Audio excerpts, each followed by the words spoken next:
दोस्तों बीएसएनएल के लिए और बीएसएनएल के यूजर्स के लिए काफ़ी ज़्यादा अच्छी खबर है कि इंडियन गवर्नमेंट ने करीबन 6000 करोड़ का पैकेज इनके लिए अप्रूव कर दिया है, जिससे कि बीएसएनएल ही नहीं बल्कि एमटीएनएल का भी 4G एक्सपेंशन किया जाएगा। तो अब मतलब चलो ठीक है, टक्कर तो ले नहीं सकते हैं जियो के साथ में, एयरटेल के साथ में, क्योंकि उनका तो खैर 5G भी बड़े अच्छे तरीके से चल रहा है।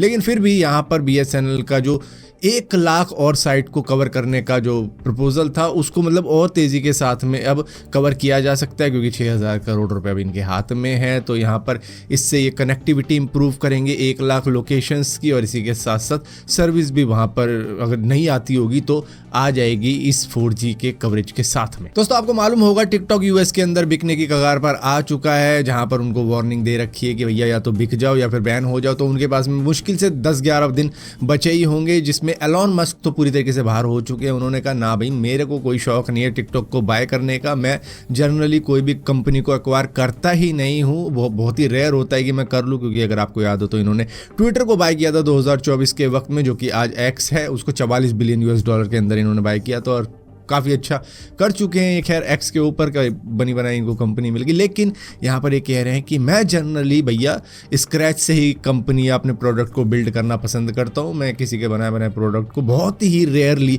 परचेज करता हूँ, जो आखिरी ट्विटर था। तो भैया टिकटॉक को मैं तो बाय नहीं करने वाला हूँ, किसी को करनी है तो कर लो। क्योंकि भैया अब टिकटॉक सोच रहा होगा कि मुझे भी कुछ इसी तरीके के बिलियंस ऑफ डॉलर के ऑफर मिल जाएंगे, जो कि मिल भी सकते हैं, लेकिन उनके पास में अब आखिरी दिन है। तो वही वाला हिसाब है कि भैया जब किसी को ज़रूरत होती है बहुत ज़्यादा और उसको अपना घर बेचना होता है, तो जनरली जितनी उसकी कीमत होगी ना, मान लो अगर उसके घर की कीमत 4 करोड़ रुपए होगी तो उसको मुश्किल से 1-1.5 करोड़ रुपए ही कोई देगा, क्योंकि इमीडिएटली तो यही होता है कि भैया इसको मजबूरी है तो इसको कम में ही निपटाओ। दोस्तों क्रिकेटर रोहित शर्मा ने बिना पैसे लिए ही OnePlus की प्रमोशन कर दी, जहां पर उसके ब्रांड एम्बेसडर है भी नहीं, फिर भी उसकी ऐसे ही फ्री में प्रमोशन कर दी, क्योंकि ये यूज़ कर रहे हैं OnePlus का ही फ़ोन। वरना उनके ब्रांड एम्बेसडर तो भैया शाहिद कपूर हैं, जसप्रीत बुमराह है, अभिषेक बच्चन है। मे बी जसप्रीत बुमराह का फ़ोन हो सकता है, लेकिन वो तो शायद खेल नहीं रहा आई थिंक।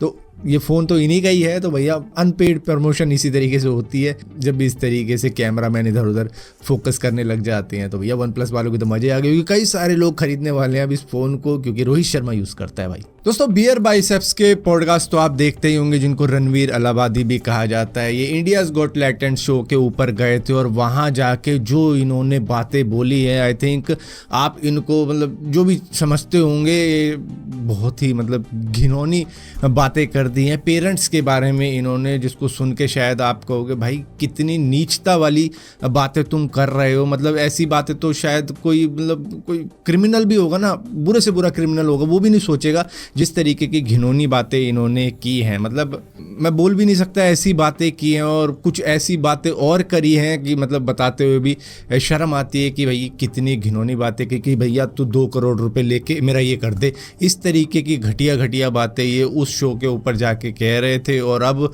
माफिया मांगते फिर रहे हैं, क्योंकि लोगों की नज़रों से बिल्कुल ही गिर चुके हैं। और लोगों ने भी जो बोला है इनको, फिर उनको पता लग गया कि ये क्या समझ रहे थे कि हम गाली गलौज करके, किसी की इंसल्ट करके और घटिया से घटिया नीच से नीच बातें बोल के हम काफ़ी ज़्यादा कूल बन जाएंगे। क्योंकि वो जो शो आता है इंडियाज़ गॉट टैलेंट, उस पर यही सब चीज़ें होती है, घटिया से घटिया बातें बोली जाती हैं। मतलब सामने वाले को बेइज्जत कर दो, कुछ भी कर दो। मैं तो कहूँगा भाई पुनीत सुपरस्टार आया था उसके ऊपर, और दीपक कलाल भी आया था। मतलब वो करते ही रहते हैं डार्क कॉमेडी, बट भैया इसने जो बातें बोली है वो तो उनसे भी घटिया बातें बोलती। मतलब वो भी एक लेवल की बातें बोलते हैं कि भैया इससे नीचे नहीं गिरेंगे हम, ये तो पता नहीं कितना ही नीचे गिर गया। पुनीत सुपरस्टार शायद गटर का पानी पी लेता है, किसी की टॉयलेट खा लेता है, तो मतलब इस तरीके की हरकत करता है। बस इसने तो भाई मुंह से क्या ही हक दिया, जिस तरीके की बातें की है। मतलब वो बात सच कहते हैं लोग कि मतलब जो मुंह के अंदर जो जबान दी है ना, वो इंसान को ऊंचाइयों पे भी ले जाता है और वो ज़मीन पे भी ला देता है। तो मतलब इनका वही सीन हो गया, बिल्कुल ज़मीन पे ही ला दिया। जिस तरीके की घटिया बातें इन्होंने पेरेंट्स के लिए कही हैं, और न जाने क्या क्या किया। मैंने तो पूरा शो भी नहीं देखा, फिर भी कुछ क्लिप्स देखने को मिल गई एक्स के ऊपर, और वो देख के ही भाई शरीर ठंडा हो गया कि भाई ये बोल क्या रहा है, बोल क्या रहा है, इस बंदे को क्या समझते थे और ये क्या निकला। मतलब कितनी क्या ही बोल सकते हैं भाई, हम तो मतलब हैरान हो गई कि इसने बोल क्या दिया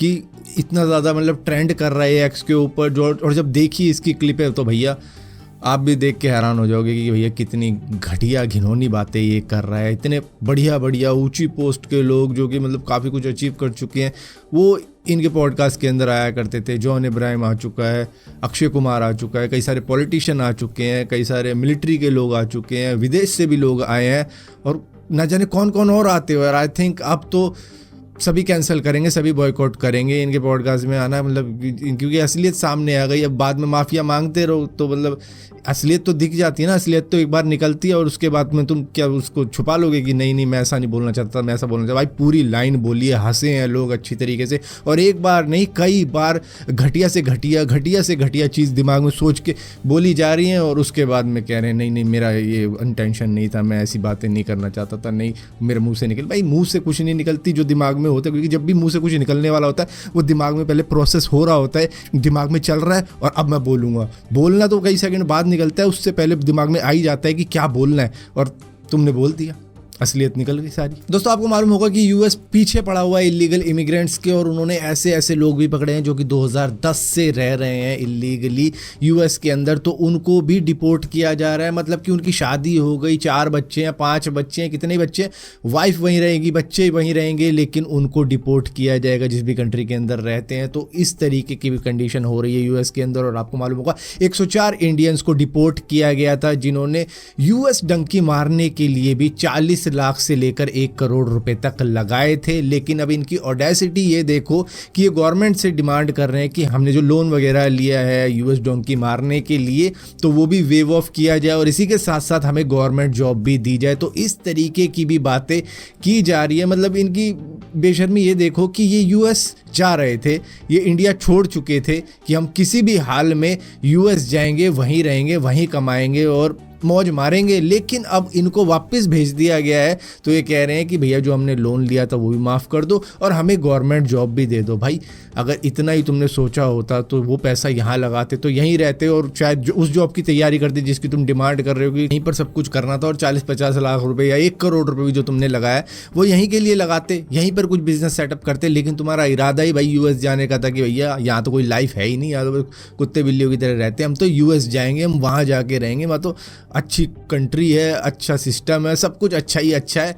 लो अच्छे लोगों ने भगा के वापस भेज दिया तुम्हें यहीं पे। अब तुम कह रहे हो कि भाई इंडिया ही सबसे बड़ी है, जाना है तो सीधे रास्ते जाओ, लीगल वे में जाओ, डंकी मार के मत जाओ। तो इस तरीके की बातें हो रही है। लेकिन गवर्नमेंट जॉब दे दो अब हमें और लोन भी माफ़ कर दो। जो देश छोड़ के जा रहे थे वो भी इलीगल तरीके से, वो कह रहे हैं हमें गवर्नमेंट जॉब दो।